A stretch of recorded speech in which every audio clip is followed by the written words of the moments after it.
ఆకొచ్చి ముళ్ళు మీద పడ్డా, ముళ్ళొచ్చి ఆకు మీద పడ్డా, చిరిగేది ఆకన్నట్టు అయిందండి నైట్ నా సిచ్యువేషను. నైట్ ఏమైందంటే మా వారైతే ఫుడ్ ఏం ప్రిపేర్ చేయకు, నేను బయట నుంచి తీసుకొస్తా అని చెప్పారు. సరేలా అని చెప్పి నేను కూడా సైలెంట్గా ఉన్నాను. 9 అవుతుంది, స్విగ్గీలో బిర్యానీ పెట్టారు. ఆ బిర్యానీ వచ్చేసరికి 1 అవర్ టైం పడుద్ది అన్నారు. సర్లే తాయితీగా కూర్చొని టీవీ చూస్తున్నాను. ఏమైందంటే వర్షం కారణంగా డిలే అయిందని చెప్పారు. 10:30 అయింది, ఒక హాఫ్ అన్ అవర్ అయింది, 11 వరకు అలా వెయిట్ చేశాను. సర్లే రాలేదు, ఏం చేయాలా అని చెప్పి ఇంకా ఆయనే బయటికి వెళ్ళి ఫుడ్ తెస్తా అన్నారు. వెళ్ళారు.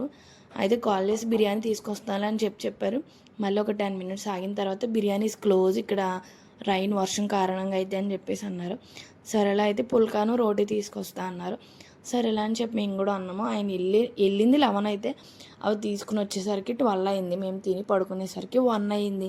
కానీ ఆడవాళ్ళకి తప్పవు కదండి. మార్నింగ్ అయితే లేచి మొత్తం ఫస్ట్ నేను లేవగానే అయితే కుక్కర్లో రైస్ కడిగేసి పెట్టేసుకున్న. ఆ తర్వాత చింతపండు గుజ్జు ఉంది, మొన్న 2 డేస్ బ్యాక్ ఉడకబెట్టింది, అదైతే చింతపండు గుజ్జు అయితే ప్రిపేర్ చేసుకున్నా.